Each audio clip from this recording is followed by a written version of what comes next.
समझने का टाइम है वो नहीं मिलता, या फिर ये इम्पैक्ट होता है कि आपके वो ट्रस्ट और बॉन्डिंग नहीं बनती है। My husband trust me when he sends me to Karachi for work, मैं अकेले आती हूँ तो of course it's his immense trust कि मैं यहाँ पे काम कर रही हूँ, 10 दिन लग रहे हैं, 12 दिन, महीना लग रहा है, तो ही नोज़ कि my wife is at work, तो शक नहीं है, ट्रस्ट है। तो ये वाली चीज़ एक शुरू में उनको टाइम दें कि वो एक दूसरे को समझें और बच्चे दरगुजर करना सीखें।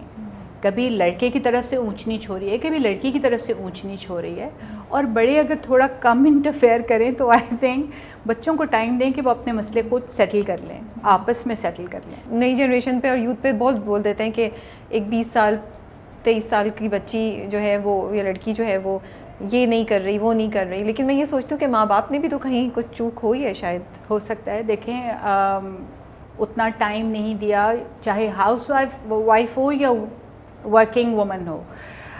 जनरली वर्किंग वुमेन को कहते हैं कि जी ये तो नौकरियां करती रही हैं, इन्होंने क्या बच्चों को देखा होगा, बट डिपेंड्स कि क्वालिटी टाइम आप अपने बच्चों को कितना देते हैं, कितना उनके साथ अपनी बॉन्डिंग बनाते हैं। तो बड़ा ज़रूरी होता है कि आप अपने बच्चे को क्वालिटी टाइम दें, उनकी बात सुने, उनके मसाइल समझें, उनके साथ रहें। अब मेरी बेटी अब अपने हर मसले को मुझसे शेयर करती है, मैं यहाँ भी होती थोड़ी थोड़ी देर बाद मैसेज कर, now where are you, what are you doing. उसका कोई मसला होता है, मेरी दोस्त में मैं नहीं, I am not going to talk to her, तो हर चीज़ मुझसे शेयर करती है। माशाल्लाह। Open the channels for talk और हेल्थी टॉक। जब वो बात करना चाहें तो बाकी सारे काम छोड़ के वो उनकी बात सुने। अननेसेसरी इंटरवेंशन जो होती है ना कभी कभार, वो भी एक हिंड्रेंस बन जाती है। ट्रू। अननेसेसरीली इंटरवीन ना करें अनलेस कि वो आपको बुलाएं कि हाँ जी ये हमसे नहीं हल हो रहा और ये वो। और बाकी तो सबसे पहले तो उन दोनों को आपस में टाइम दें कि वो एक दूसरे को समझें, एक दूसरे को सारी गेम ही एतबार की है। टीचिंग का प्रोफेशन, कभी कभी दुख होता है कि हमारे यहाँ आज तक उसको शायद वो वैल्यू नहीं दी जा सकी जो वो डिज़र्व करता है। हर वक्त अंडर एस्टिमेट करते हैं हम लोग, बिल्कुल अंडर एस्टिमेट करते हैं। मतलब कोई टीचर कहलवाना नहीं चाहता। हाँ, मतलब वो ही कह देते हैं कि और कुछ नहीं तो चलो टीचिंग कर लो। हाँ, तो ये लाइन बड़ी बोली जाती है। हालांकि अब इतना चेंज हो गया है, पहले भी था, लेकिन अब तो मुझे लगता है टीचिंग में इतनी मेहनत रिक्वायर्ड होती है। अब तो वो जो मैं देखती हूँ जो लोग कर रहे हैं उनका फुल टाइम जॉब है। अब वो नहीं रहा है कि 2:30 बजे ऑफ हो गए तो सब कुछ ख़त्म हो गया। अब तो उसके बाद भी कितना काम होता है उनका। एग्जैक्टली। देखिए बाहर के मुल्कों में तो आप पढ़ा ही नहीं सकते unless you gone through a training course, आप उसके बगैर नहीं पढ़ा सकते। हमारे मुल्क में बदकिस्मती से कोई भी MA BA करके तो ग्रेजुएशन करके समझता है कि अब मैं लाइसेंस्ड हूँ टीच करने के लिए। ऐसा बिल्कुल नहीं है। आप पहले सीखें पढ़ाना कैसे। ये कहानी शेयर करने का मकसद ये है कि जो देखने वाले व्यूअर्स हैं वो ये समझें कि अगर आप में से कोई भी टीचिंग प्रोफेशन में आना चाहता है तो for God sake learn how to teach. ये बाकायदा एक साइंस है, एक नॉलेज है, एक फील्ड है जिसमें आपको अच्छे होना है, तभी आप अच्छा पढ़ा सकते हैं। मेरी कहानी से मकसद यही है, मैसेज ये है कि आपको सीखना है पढ़ाना कैसे। लेकिन आपको लगता है ये क्यों है? क्या इसमें टीचर्स भी रिस्पॉन्सिबल हैं ये इंप्रेशन डलवाने के लिए? कमर्शलिज्म बहुत ज़्यादा हो गया है। जैसे आपने बोला, इस बात पे नहीं देखना कि हम कितने क्वालिफाइड हैं या नहीं, बस पढ़ाना ही तो है, लेक्चर्स 2 बुक्स पढ़ के हम कर लेंगे। क्या है और किस तरीके से हम ये चेंज कर सकते हैं? देखिए टीचर्स को हम बड़े आसानी से कह देते हैं कमर्शियल हो रहे हैं, देखें जी ये करें वो करें। आप एक मेल टीचर की सैलरी ज़रा गौर करें और अखराजात देख लें कहाँ से वो पूरे करेगा। और फिर हर क्लास में ऐसे कुछ बच्चे होते हैं जो कोप नहीं कर पा रहे होते हैं। प्राइवेट स्कूल्स हैं, वो अगर होल्ड बैक करेंगे तो पूरे साल की फ़ी भरेंगे ना पेरेंट्स, तो वो नहीं अग्री करेंगे। वो चाहेंगे कि बच्चा प्रमोट हो, मैं क्यों पूरे साल की फ़ी वो वहाँ से उठा के किसी और स्कूल में ले जाएंगे। तो कमर्शलिज्म का एलिमेंट तो यही है ना। अब क्या होगा कि स्कूल्स फिर ज़बरदस्ती प्रमोट भी, अब 2 से 3 साल अगर बच्चा प्रमोट हो जाएगा उसकी फाउंडेशन तो हो जाएगी वीक, कहीं तो उसको कोई सपोर्ट चाहिए ना कि वो उस क्लास के लेवल तक बराबर आ जाए। वहाँ पे आपको एडिशनल सपोर्ट चाहिए। अब अगर मेल टीचर उसको अलग से सपोर्ट दे रहा है या ट्यूशन दे रहा है, देखिए अच्छा और बुरा काम तो हर ही फील्ड में हर कोई कर रहा है। मैं हर किसी को सपोर्ट नहीं कर रही, मुझे गलत मत समझें, लेकिन जो राइटफुली सपोर्ट कर रहे हैं और अपने घर की ब्रेड बटर के लिए एक्स्ट्रा टाइम दे के मेहनत कर रहे हैं, तो वो उनका राइट बनता है कि वो एक्स्ट्रा काम करें। बिकॉज बीइंग अ टीचर वो 2-3 प्रोफेशंस नहीं कर सकते। तो अगर शाम को एकेडमी में पढ़ा रहे हैं तो, और पेरेंट्स भी जो शाम को भेज रहे हैं वो तो किसी ज़बरदस्ती से नहीं पढ़ा रहे, वो बच्चे की ज़रूरत के लिए भेज रहे हैं, तो कर रहे हैं। तो अनलेस कि हमारी गवर्नमेंट खुद सोचे कि भाई टीचिंग या एजुकेशन सेक्टर को भी बजट अलॉट करना है, अभी तो हमारे और ही सीरियस मसाइल पड़े हुए हैं।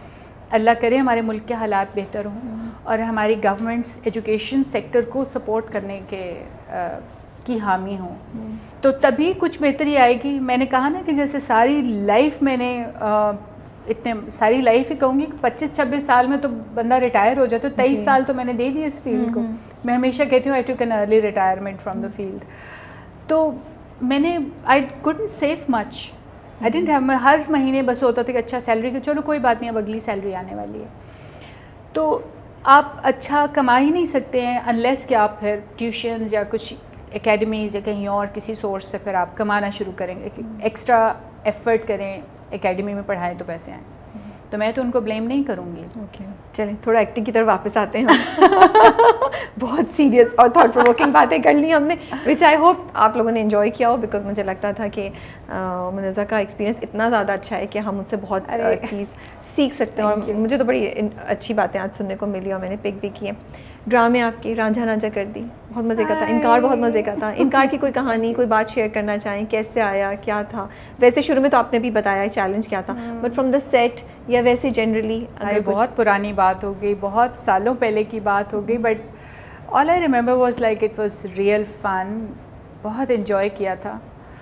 और उसमें ये क्रुक औरत ने, मैंने नेल्स लगाए थे आर्टिफिशियल वाले, क्योंकि उसके दिखाया हुआ था एक सीन में तो बाकायदा कि नेल इनामल लगा रही है। और मुझे चूँकि मैं नेल्स नहीं रखती हूँ लंबे, तो मैं हमेशा ऐसे खुरच देती थी। मैं आती थी सेट से ना, तो करते करते मैं उतार ही देती। मैंने 4-5 दफ़ा ऐसे किया कि स्पेल ख़त्म, 3-4 दिन 5 दिन का स्पेल था, मैं आके उतार देती प्रॉपरली वो प्रोसीजर के बगैर। एंड देन आई रियलाइज मैं नाखून नीले पीले होने शुरू हो गए। मैंने कहा यार ये तो मेरे अपने नाखूनों की लेयर्स उतर रही हैं। तो तब फिर मैंने बड़ी मुश्किल ये प्रोजेक्ट ख़त्म किया। तो आई रियलाइज़ कि भाई कोई भी आप चीज़ एडिशनल लगाएं तो उसको प्रॉपर केयर के साथ करें, ऐसे बेकार में अपने साथ experiment. But it was like so much fun. Imran Ashraf was hilarious. हम ऑफ सेट इतनी गप्पे लगाते थे ना, ऑफ कैमरा हमारा जितना टाइम गुजरता था, oh my god, it was like real fun time. Yamuna के साथ कैसा था? थोड़े सीन थे आपके, ज़्यादा नहीं थे यमुना के साथ, लेकिन ऑफ कोर्स जब कभी वो सेट पे, Yamuna is such a refined soul, oh my god, a thorough actor मैं कहूँगी। इतनी अच्छी बंदी है वो, एज अ ह्यूमन बहुत स्वीट है। She is a darling person to work with. मुझे कभी भी कोई कह दे यमुना वाला प्रोजेक्ट है तो मैं आंखें बंद करके हाँ कर दूँगी कि यमुना होगी तो मज़ा भी आएगा। बिल्कुल। रांझा रांझा करती, उसका एक्सपीरियंस कैसा था? उधर भी इमरान अशरफ भी साथ थे, इकरा भी थी आपके बहुत साथ? वो भी हमने बड़ा इन्जॉय किया। वो भी शुगल था भाई, क्या लैंग्वेज लिखी थी फ़ायज़ा इफ्तिखार ने, ओफ, बड़ी दकीक किस्म की उर्दू थी। और मैंने उसकी डायलॉग डिलीवरी बहुत इन्जॉय की थी। लैंग्वेज बड़ी अच्छी लिखी हुई थी। और वो जो बैट वाला सीन था वाज लिटरली वेरी फनी, बहुत इंटरेस्टिंग गया।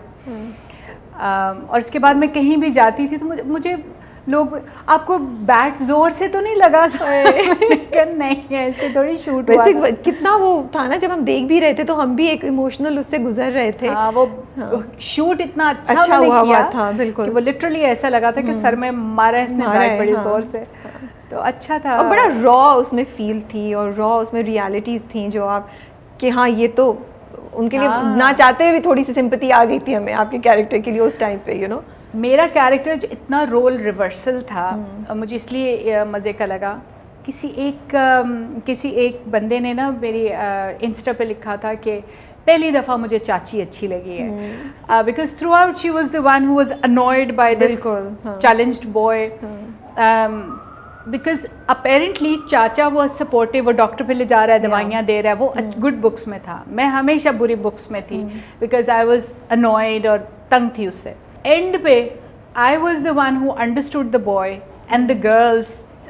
इकरा की जितनी भी इमोशनल टर्मोइल था, आई वॉज द वन जिसने उसको आइडेंटिफाई किया।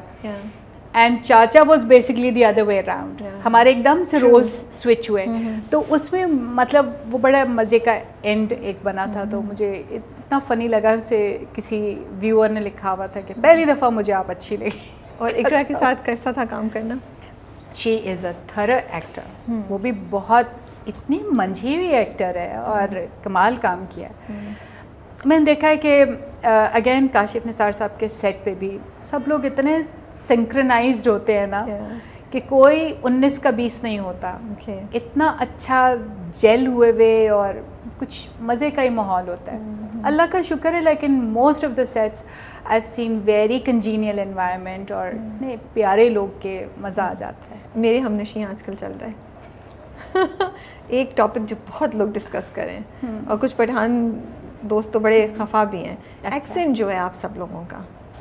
भाई हमने तो वहाँ के लोगों को बोलते सुना, हमने उनके साथ, वो वहाँ की लोकल लड़कियाँ कॉलेज वाले से आ जाती थी शौक में मिलने के लिए, तो हम उनसे बातचीत करते थे। ओके। और वो ओरिजिनली ऐसे ही बात इसी टोन में बात करती थी। मोर और लेस 19-20 हम कर सकते हैं, बिकॉज हमने तो एक्वायर किया, हमने लर्न किया था, एक्वायर नहीं किया था। तो उनका जो था ऑफ कोर्स वो तो that will be more natural, लेकिन मुझे नहीं लगता कि आउटरेजियसली कोई ऑफ होगा। लेकिन ऑफ कोर्स इतना ही प्रोनाउंस है जितना हिबा का है और मोमिना का है। आपका तो फिर भी मुझे थोड़ा कम लगता है एक्सेंट। लेकिन हालांकि मुझे डायरेक्टर ने कहा था कि you can be more like local type, because एक मम्मी है जो पुरानी रिवायत, वो घर से बाहर ही कभी नहीं निकली है। लेकिन हिबा जो है हैज़ बिन टू कॉलेज और वो तो शहर गई है, उसको तो उसके पास रूम है उसको लाइट रखने का या किसी भी तरह। तो वो लेकिन उनका बहुत ज़्यादा हैवी है, उनको सुने तो मोमिना का भी सुने तो बहुत ज़्यादा लगता है, जो 2 मेन कैरेक्टर्स हैं उसमें। तो मैं अपनी पठान फ्रेंड से ही बात कर रही थी, उनसे मैंने पूछा तो उन्होंने कहा कि जिन लोगों को उर्दू आती है उनका एक्सेंट बहुत कम होता है, क्योंकि उनको उर्दू बोलनी आती है। तो जिनको टूटी फूटी उर्दू बोलनी आती है उनमें यूजुअली आप ऐसा एक्सेंट देखते हैं। तो अभी आप यही बता रही हैं कि हिबा का कैरेक्टर है जो जाता रहता है आता रहता है, पढ़ी लिखी है, लेकिन उसकी बुनियाद तो वहीं उसी घर की है। तो एक्सेंट कम नहीं होना चाहिए था थोड़ा सा? तो मेरे ख्याल में तो जो एक डिफरेंट फ्लेवर है मेरे हिसाब से तो आई थिंक इट्स जस्टिफाइड।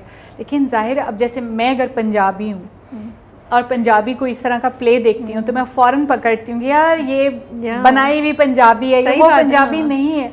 तो ऑफ कोर्स कोई स्ट्रगल कर रहा है किसी एक दूसरी लैंग्वेज के लिए तो थोड़ा सा डिफरेंस तो आएगा। तो हमें क्या ज़रूरत है करने की? हम उसको सिंपल क्यों नहीं रख सकते ताकि लोगों को ये सारी कॉन्वर्सेशन भी नहीं हो और एक अच्छी भली एक्टिंग या परफॉर्मेंस जो आपकी है वो ओवरशैडो ना हो जाए इस चीज़ से? मुझे लगता है कि इसको मार्जिनल पास देना चाहिए जाने दें, क्योंकि एक जब आप इतनी एक प्रोडक्शन एफर्ट करिए, आपको उठा के उस सराउंडिंग में बिठा रही है, हमने वहाँ की बच्चियों से, लेडीज़ से भी गुफ्तगू की और वो लिटरली तो इसी तरीके से बात कर रही होती थी और हम उनसे बात करते थे ताकि हम उनकी पेस पे उसके करीब करीब आ सकें। वो लिटरली हम उनके साथ गपशप लगा रहे होते थे। तो हमें नहीं लगा कि कोई बहुत ही कोई हमने आउटरेजियसली डिफरेंट बात कर ली हो या डिफरेंट उस पेस पे चले गए हों। अगेन मैं व्यूअर्स को गलत नहीं कह सकती। तो कोई कोचिंग की आप लोगों ने, कोई कोचिंग सेशंस थे इस एक्सेंट को एक्वायर करने के लिए या एक्सेंट को लर्न करने के लिए, या सिर्फ वो जो कॉलेज की लड़कियां थी उनको देख के जो आप लोग उनके साथ ही बस उनके साथ ही हमने प्रैक्टिस की? मुझसे पहले जिसे कहते हैं I took the warmed up floor. Momina और हिबा ऑलरेडी काम कर रही थी, मैं तो 5वें-6ठे दिन पहुंची थी। I join them later. तो मुझे पहली बात फैज़ान ने यही की कि आप देख लें इसमें करना। मैंने कहा भाई 50-50 चांस है, अगर तो मैं कर गई तो ठीक, बिकॉज 2-3 ऐसी भी लड़कियां थी जो नहीं कर पाई तो they left, they went back. तो मैं खुद डरी हुई थी, मैंने कहा भाई नहीं हुआ तो मैं नहीं कर पाऊँगी। But then the director said okay ठीक है, that's exactly what we expect. तो हरज ही क्या है, मतलब अगर कोई कर भी रहा है तो जाने दें। मुझे तो लग रहा है कि ठीक ही जा रहा है। अब हम एग्जैक्ट वो पठानों वाला तो वो फ्लेवर नहीं ला सकते।